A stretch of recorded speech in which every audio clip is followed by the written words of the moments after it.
Chancelier recteur Nzita Nzita, président du PPPC. Bonsoir. Bonsoir Peter. Après un bouton, merci de nous faire cet honneur encore d'être l'invité du vrai journal. Premier dossier, Papa Wemba va être mis en terre aujourd'hui. Cette icône de la musique congolaise. Que peut-on retenir de lui, selon vous? On retient de lui que la détermination et le savoir-faire et le vouloir bien faire payent. Voici un homme qui a démontré à la face du monde qu'il n'y a pas de seul métier. Il a pris la musique. Nous avons grandi avec Papa Wemba. C'est sa musique que quand il arrive, j'étais en premier zéro, avec le village Molokai et tout ça. Eh bien, Papa Wemba a été pour nous l'incarnation de la musique congolaise. Mais il a réussi à s'adapter à chaque demande de l'évolution de la société. Mais on ne vous a pas vu déposer votre gerbe de fleurs, hein? Écoutez, je pleure encore et je pense qu'on doit se mettre le temps à tout le monde qui veut être vu. Je connais que nous allons faire ce qu'il faut faire, on ne dit encore rien. Parce que quand nous avons donné les doctorats honoraires au docteur Luambo Makiadi, le Papa Wemba a appelé, il dit « Je suis en train de partir pour l'Europe, mais je voudrais rencontrer votre équipe, j'ai un mot à dire. » Nous gardons encore le mot que Papa Wemba a dit. Au moment approprié, nous allons montrer la grandeur de cet homme qui a transcendé tout. Et je ne veux pas, moi, essayer de jouer de l'opportunisme à ce moment douloureux où nous pleurons tous pour Papa Wemba. Je pense que ma prière est que tout se passe bien et que dans tous les honneurs possibles, il soit dans la terre de nos ancêtres et que la terre nous soit douce. D'accord. Actualité politique, on en parle. Les élections profilent à l'horizon, déjà des candidats en vue. Après Martin Fayulu, Jean-Lucien Boussa, Matungoulou, Moïse Katumbi. Le G7 désigne Moïse Katumbi comme candidat. Et tout récemment, l'AR, Alternance pour la République, qui a jeté son dévolu sur Moïse Katumbi. Nzita Nzita Kiakou, votre réaction? Je pense que le Congo a besoin d'une rupture avec les anciennes habitudes, la politique de clochardisme, c'est-à-dire que nous cherchons, et c'est comme ce n'est pas une bonne chose à faire. Ce pays a besoin d'une rupture, arriver à refonder l'État. Le problème est que nous devons changer le système. Jusque-là, ce qui m'inquiète, c'est qu'il y a des gens qui n'ont pas encore déposé le Moniero, qu'ils ont porté avec les DTP, dynamique Tchéquie du président, et pas très longtemps, ils vont créer une autre dynamique, et dans moins de jours, on va maintenant vers Katumbi.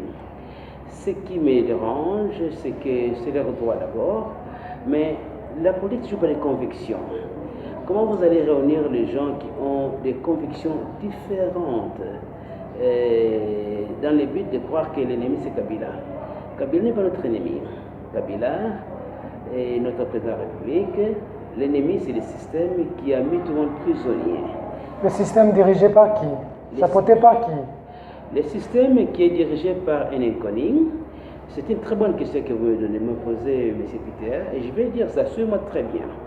Je pense que depuis le départ de Belge ici, quand ils ont dit qu'avant l'indépendance égale après l'indépendance, ils ont créé un système qui a fait que ce sont des poupées qui ont dirigé, des marionnettes et des poupées, et vers la fin c'était un système où il y avait les propriétaires du pouvoir, c'est-à-dire que c'est des gens qui financent la guerre, les rébellions et tout ça, et qui, en revanche, étant des actionnaires de la gestion du pays, vont arriver à s'encaparer de tous les contrats justicieux.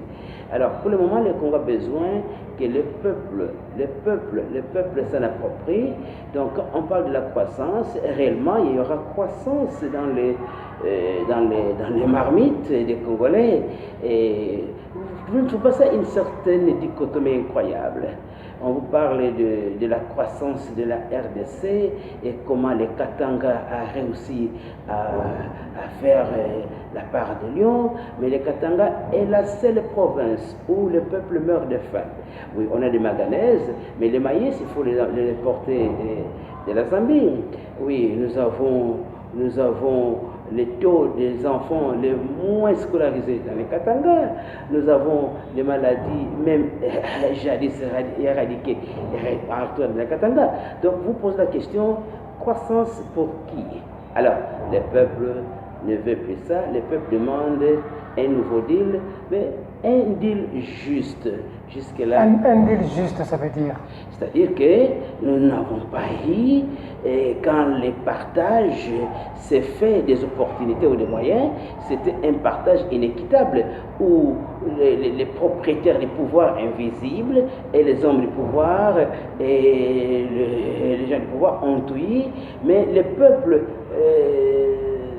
lambda n'a rien eu. Mais c'est le même problème au Rwanda, c'est le même problème ailleurs. Pourquoi au Rwanda les gens se retrouvent, le développement quand même, le Rwanda est sur les rails, le Ghana pareil, aujourd'hui la Côte d'Ivoire, le Sénégal, mais en RDC, on veut disculper ceux qui sont là parce qu'il y a certains propriétaires quelque part qui tiraient le ficelle.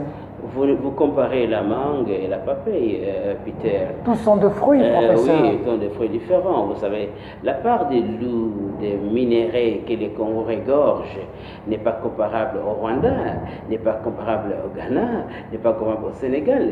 Le Congo, c'est un demi-continent et je pense que même c'est un paradis où Dieu a versé toutes les ressources minières. Une raison de plus pour que nous puissions être mieux que les autres. C'est la raison où nous avons la malédiction des minéraux, justement. Il faut que nous sortions de cette malédiction qui fait qu'à cause de notre richesse, on nous miroite quelqu'un.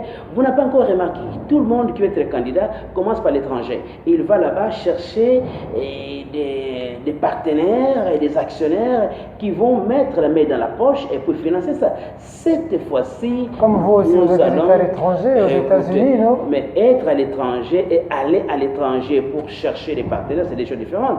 Je suis parti aux études, je suis resté pendant 20 ans et avec... Et puis les États-Unis vous ont envoyé ici? Non, mais comment un homme qui a quitté son pays, qui est rentré dans son pays et est envoyé ici, ce n'est pas le français quand même, Peter. Je suis rentré chez moi et pendant que ces gens font... Sous la pluie des Américains. Pendant que ces gens font la blague de se moquer de ce peuple, je suis en train de paître les troupeaux de mon père. Donc, les brebis de mon père égarés, c'est là où moi je suis, pendant que les gens défilent à gauche, à droite, qui va aller devant Samuel. Moi, je suis resté encore dans la forêt avec les troupeaux de mon père. Dites à Dinzita Kiakou, le dialogue tourne en rond. Kodjo a promis le comité préparatoire il y a 2 semaines passées. Jusqu'à aujourd'hui, pas de comité préparatoire. L'UDPS veut s'accaparer la part du Lion, tous les 12 postes pour le comité préparatoire en mettant Bikaï, Bitakour et consorts de côté. Aujourd'hui, vous croyez à ce dialogue et vous croyez aux élections dans le délai? Ce que je pense d'abord que nous devons avoir un peu d'humilité, un peu de courtoisie. Je pense que les paroles qui sont proférées envers Tshisekedi sont injustes. Il faut que les gens se positionnent autrement. Et je pense que je ne suis pas de l'idée. Les paroles proférées contre Tshisekedi, ça veut dire, faites allusion à qui, à Bikaï? Je pense que les paroles qui sont proférées envers Tshisekedi, même jusqu'à mettre un doute que l'opposition... Il a de la majorité maintenant, comme l'a dit Steve Bikaï. Dire qu'il n'est pas de l'opposition, c'est l'insulte à nous qui n'avons pour modèle que M. Tshisekedi comme de l'opposition. Écoutez, si vous cherchez un poste ministériel, il y a beaucoup de moyens de le faire, mais pas ces moyens-là. Mais qu'à cela ne tienne, je pense que le problème qui m'inquiète pour le moment, c'est que M. Kodjo n'a pas compris qu'on ne va pas dans une famille où vous avez une famille pratiquement qui a des problèmes d'entente et vouloir dire que la famille choisisse certains membres. Nous sommes dysfonctionnels. Nous sommes un régime qui est né d'une rébellion financée par des gens qu'on ne connaît pas. Nous sommes une nation qui est composée d'une armée qui est venue de beaucoup de factions. Nous sommes une nation qui est venue avec des gens qui ne se connaissent pas. Nous sommes une nation, d'ailleurs, qu'à présent, qu'on ne connaît pas réellement qui est congolais, qui ne l'est pas. Et nous avons un moratoire sur la nationalité. Nous sommes un pays qui n'arrive pas à comprendre est-ce qu'il va y avoir élection ou pas. Et nous sommes à 6 mois des élections. Vous imaginez. Alors, vous venez dans ces villages-là, ils sont dysfonctionnels, vous dites, voilà, je suis venu, eh bien, donnez-moi 12 personnes là-bas. C'est irréaliste. S'il voulait nous réunir, qu'est-ce qu'il allait faire? Ne pas diviser. Donc, Kodjo a déjà divisé en demandant 12-12. Mais Kodjo a déjà commis la première faute capitale de nous avoir scindés. Lui, son travail était des rassembleurs. S'il voulait parler aux partis politiques, qu'est-ce qu'il allait faire? Mais il ne va pas quand même trouver tous les 300 partis politiques. Il faut qu'il y ait des représentants des partis qui pèsent. Hein? J'espère qu'il ait trouvé au moins 500 partis politiques, ou même 1000. Pas de partis mallettes. Hein? Écoutez, quel parti qui pèse? Montrez-moi un seul parti politique au Congo qui aura la moitié des gens qui sont partis voir Papa Wemba sans leur donner les moyens de transport. Écoutez, qui trompe qui? De la vérité, il n'y a pas un seul parti politique au Congo qui pèse. Il y a des partis politiques qui ont de l'argent et les gens ont faim et les gens viennent manger et les gens ont besoin de tickets et les gens sont sponsorisés. Nous les connaissons très bien. Donc jusque-là, s'il voulait... devait rencontrer 500 partis politiques. Voilà, qu'est-ce qu'il aurait fait? Il dit... Alors, au ministère de l'Intérieur, vous avez quoi de partis politiques? Nous avons 600. Alors, on demande, avez-vous une salle qui peut contenir 600 personnes? Oui. Et il rencontre les partis politiques en disant, je suis venu ici, voici mon cahier de charges, voici ma mission, je suis venu pour cette chose-là, je ne réponds pas à toutes les questions, mais je vais faire ceci, je demande les plus vieux et les plus jeunes.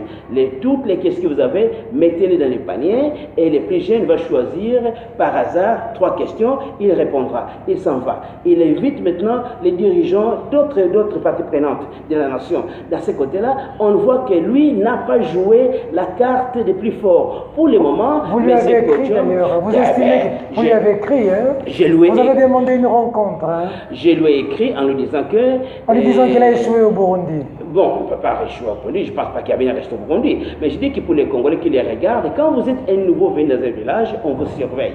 Bon, si nous avons ici, pendant qu'il je sais qu'il avait beaucoup de choses à faire, bon, il devait partir à Brazzaville pour l'investiture du président... mais ça, c'est une question. D'accord, nous comprenons qu'il a eu au moins des jours de retard là-bas. Mais jusque-là, il ne peut pas arriver à faire ce qu'il doit faire parce que la formule qu'il a utilisée est fausse. Pour le moment, s'il veut parler aux Congolais, s'il veut réussir, voici 3 règles qu'il ne doit pas violer. La première, il ne doit pas oser nous diviser. C'est un rassembleur qui doit parler au maximum possible des parties prenantes, pas seulement les gens qui vont défiler vers son bureau. Il n'est pas un bureaucrate dans ces cas-là. Deuxièmement, il ne doit pas élastiquer ces choses-là. Si son travail va durer plus que 20 jours, c'est une gâchis. Et troisièmement, il ne doit pas avoir un agenda ambigu. Nous avons besoin d'une clarté. Il est venu pourquoi et comment il va l'accomplir, avec qui et pour combien de temps et comment. Eh bien, s'il n'est pas précis comme ça, ben, j'entends des gens qui pensent qu'on va au dialogue pour parler des formes de l'État, parce que là-bas, quand on est là... Le gars, il dit on va au dialogue pour le partage du pouvoir, pour une transition. Bon, je pense que c'est son droit. Je pense qu'il y a un appétit pour les policiers congolais qui veulent avoir la chance d'entrer au gouvernement. Et parce que quand vous êtes dans le gouvernement, vous avez des avantages. Que ce soit des fonciers, vous allez avoir des terrains, vos écoles seront protégées, vos bibliothèques seront protégées. Professeur, il est encore possible que ce dialogue accouche d'un calendrier électoral qui respecte la Constitution, ou à ce stade, comme vous avez l'habitude de le dire, il est mathématiquement impossible d'organiser des élections dans le délai. Si M. Kodjo n'arrive pas à achever son travail au plus tard le 20 mai et que tout commence là, le procès électoral commence le 20 mai, eh bien, nous ne pouvons pas avoir les élections dans les délais et que personne ne trompe personne. Là-bas, je propose une autre solution. Vous proposez quoi? Certainement non au glissement. Certainement non à la précipitation d'une élection qui ne peut pas faire. Mais je suis, moi, pour les patinages. Patinage, on va patiner, c'est-à-dire, nous allons respecter l'article 70. Nous allons laisser les présidents de la République en fonction. Parce que la Constitution est claire dans ces domaines-là. Mais alors, il n'y aura pas un seul ministre qui va rester, le gouvernement tombe et les secrétaires généraux vont prendre les relais pendant un petit moment parce qu'il y a des gens qui attendent dans l'opposition comme dans la majorité d'entrer dans le gouvernement pour aller... Kabila reste d'abord. Donc Kabila reste d'abord président. Mais on doit respecter ces textes. Ça dit bien que les présidents de la République, le seul qui est élu au suffrage universel direct par les ministres, doit rester. Mais à ce moment-là, je dis que les gouvernements tout entiers tombent et il n'y aura que les secrétaires généraux qui vont diriger pendant les temps-là. Pour qu'il n'y ait pas encore le moyen de sointer l'argent du pays avec l'installation des bureaux des ministres, les indemnités de sortie et les indemnités de sortie pendant qu'on cherche de l'argent. Donc, il n'y aura plus ces cafouillages-là, tous ces bruits-là que vous entendez de la gauche à droite, ils veulent encore aller partager les gâteaux. Ils cherchent les postes ministériels. Ils savent qu'en mettant soit les freins à main ou en mettant les distractions au Congolais, il n'y aura pas élection. Donc, les plus de bruit qu'ils vont faire, ils vont soit jouer la carte à M. Kabila. Voilà, grâce à moi, nous avons glissé, ou bien la carte à l'opposition, grâce à nous, nous avons choisi Katumbi. En ce moment-là, que personne ne rêve qu'il y aura un gouvernement de transition, il n'y aura que l'administration qui va prendre les choses courantes.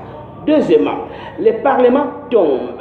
Et nous allons inviter maintenant les chefs des groupements qui sont connus, à tour de rôle, un mois à la fois, ils viendront donner leur désirata de leur milieu là où ils vivent, pour que les vrais chefs légitimes du Congo, les chefs de groupement qui ont été malheureusement victimes de l'injustice des coups de Belges et des pouvoirs colonial, arrivent à nous dire exactement quels sont les vrais problèmes de leur pays, de leur circonscription, de leur village, parce que maintenant Kinshasa est en train de tout manger. Quand on parle qu'on construit des routes, c'est à Kinshasa. Quand on parle des écoles, c'est à Kinshasa. Mais allez voir comment vivent les Congolais dans le village. Quel genre d'école que nous avons, quel genre d'hôpital que nous avons. Donc, nous ne voulons pas ce genre de choses, parce qu'il faut, moi je reprends, une rupture totale avec l'ancien. Donc, je crois au patinage, il n'y aura pas glissement, il n'y aura pas... patinage, glissement, c'est pareil. Le patinage, c'est maintenant, c'est comme sur la glace. Hein? Gardez compte, concept. Non. Patinage, glissement, swimming, vous allez nous apprendre des concepts. Quand vous glissez, vous tombez. La chose qui vient après glisser, c'est tomber. Mais patinage, c'est sport. Là, je dis, messieurs, mesdames, cette fois-ci, il n'y aura pas un autre cafouillage des ministres qui viendront s'improviser pour les frais d'installation, pour l'indemnité de sortie. Donc, nous risquons d'avoir 2 indemnités de sortie. Professeur Nzita, mais vous n'êtes pas en déphasage avec votre lettre. Vous dites à Kodjo qu'il peut réunir tous les acteurs politiques, même au stade de martyr, et qu'il y avait des options, mais il y aura une frange de la population, s'il n'y a pas élection, qui va se lever.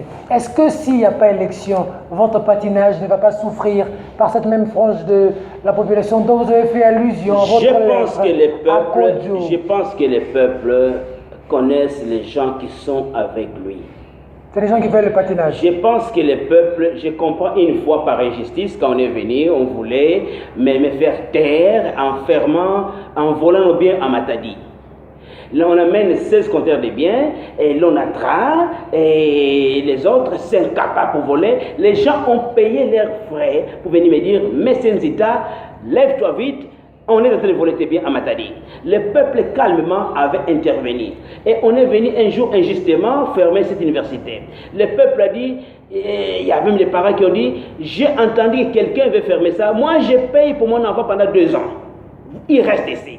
Et donc, il y a les peuples qui ne parlaient pas. C'est pourquoi nous disons que nous avons une majorité morale. Les peuples comprennent que le problème du Congo, c'est la moralité, l'immoralité. D'autres estiment que le problème du Congo, c'est Kabila qui doit partir.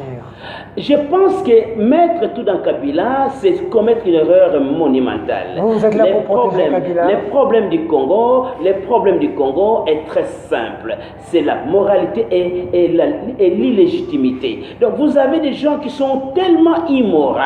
La seule chose qu'il montre qu'il est chef, c'est quand il est dans un 4x4 qu'il appelle, il pense que tout 4x4 s'appelle Jeep, alors c'est dans les Jeeps. Mais quand vous voyez leur vie, nous qui avons des écoles, qui voyons ces gens qui viennent prendre des petites filles là, mais vous vous étonnez ce qu'on fait. Mon Dieu, je pense que le pays doit rompre avec cette médiocrité, il y en a une grande médiocrité, pour qu'on arrive à refonder la nation, et cela ne sera pas en prenant les mêmes vieux habits qu'on prend un nouveau étoffe, mais non, ou bien le nouveau vin comme un ancien. Non.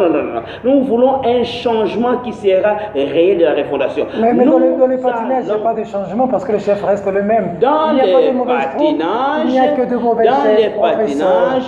patinages, vous n'avez jamais entendu M. Kabila vous dire que moi je reste. Vous avez entendu les gens là qui savent qu'ils ont les indemnités de sortie et ils auront les frais d'installation qui parlent. Kabila n'a pas encore dit un seul mot sur rester ou pas. Il est resté calme. C'est comme Katumbi n'a jamais déclaré. Mais ici, il y a une politique de clochardise. Quand on voit que quelqu'un a de l'argent, on s'attache rapidement pour dire Nazala Kiwana, comment ça n'a été. Donc nous avons des gens qui font ça pour leur propre intérêt. Ce sont des gens qui sont, à mon avis, j'étais là pendant que Mobutu partait. Je voyais Mobutu victime d'une classe qu'il a oubliée. Son corps est encore là-bas au Maroc. Makabila, monsieur Mobutu ne peut pas avoir les honneurs qu'Aïe Papa Wemba. Pourquoi? Les gens qui nous trompaient, les gens qui criaient, les gens qui disaient de très bonnes choses, ils ont repris le même vocabulaire. Mais mon Dieu, nous avons affaire à des gens qui sont sadiques et il faut en découdre avec cette classe politique médiocre. Et je pense que c'est le temps de la refondation. Nous disons à M. Kodjo, je vous ai donné un calendrier qu'on peut essayer de suivre. Je suis prêt à travailler avec vous. Mais si vous nous amenez jusqu'au-delà de 20 mai, ce serait mathématiquement impossible. Là, nous disons, nous allons au patinage, mais alors les gouvernements tombent, les parlements tombent, et tout tombe. Et c'est là, les chefs traditionnels, qui sont les vrais chefs du Congo, vont prendre les parlements, 500 à la fois, et ils vont être là pour dire les vrais problèmes de leur village. Et pendant ce temps, les secrétaires généraux vont diriger les ministères et autre chose. Et tous les ministres doivent rester ici pour réseau d'enquête. Parce que nous demanderons qu'il y ait d'abord l'audit de toute leur gestion. Donc, ils doivent remettre les passeports diplomatiques, qui seront diplomates, voilà, au ministère de l'Intérieur, et ils doivent se mettre disponibles à la justice en cas de besoin.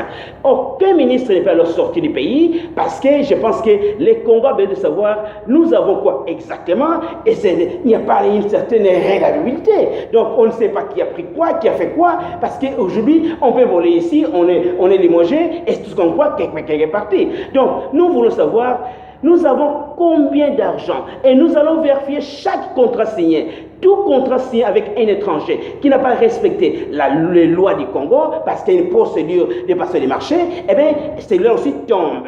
Pendant ce temps-là, nous allons avoir l'audit général, nous allons avoir les élections, l'élection du peuple, mais il n'y aura plus les choses comme d'habitude. Donc, le monsieur de la CENI sera parti, mais restera à disposition de la justice. Là, hein? Non. Ça, c'est des lois par rapport au règlement de compte. Écoutez, je ne crois pas.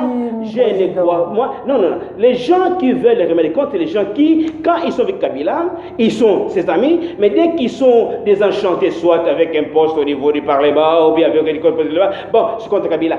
Vous êtes Kabila, hier c'était vous qui étiez là-bas pour le faire président de la République. Aujourd'hui, votre ennemi, vous trompez qui là-bas? Ou bien c'est l'opportunisme, ou bien c'est le mensonge. Les deux sont mauvais. Donc, M. Nzita ne croit pas à la vengeance. Le problème n'est pas M. Kabila. Le problème est un système de clochardisme. Et nous allons mettre fin à ça. Nous demandons que le peuple ouvre l'œil et les bons. Si M. Kodjo dépasse le 20 mai pour commencer notre système électoral, eh bien, il n'y a rien. Et par ailleurs, ces nouveaux gouverneurs dans les 21 provinces, qui ont la chance maintenant, leur premier travail, ne veut dire quelle route on construit, leur premier travail à vérifier dans les 45 jours, c'est de savoir s'ils ont mis sur place l'état civil, pour qu'on sache, il y a qui est dans cette circonscription, qui est congolais, qui peut voter. Parce que le problème des élections au Congo, c'est la nationalité. Tous ces candidats que vous voyez ont un problème de nationalité. Maintenant, vous êtes un nouveau gouverneur d'une nouvelle province. Au lieu de commencer par créer l'état civil, vous nous parlez des ponts que vous allez construire. Mais vous ne comprenez pas que vous êtes en train de terminer un mandat par rapport à la Constitution. Et après ce mandat, si vous ne serez pas là. Ben, mon Dieu. Alors, je pense que le Congo a besoin d'une refondation totale. Et nous allons la voir. Professeur Nzita, merci. C'est moi qui vous remercie, que les peuples congolais aient foi, tiennent bon, et cette fois-ci, ouvrons l'œil et les bons, qu'on ne nous amène pas dans une escroquerie politique qui est en marche avec les gens qui jouent l'opposition, qui jouent ici. Le but est de nous distraire et ils veulent se partager les gâteaux, les ministères. Mais qu'ils sachent qu'il n'y aura plus un gouvernement de transition. Non, 3 fois non. Merci. Que Dieu bénisse le Congo. C'est moi qui vous remercie.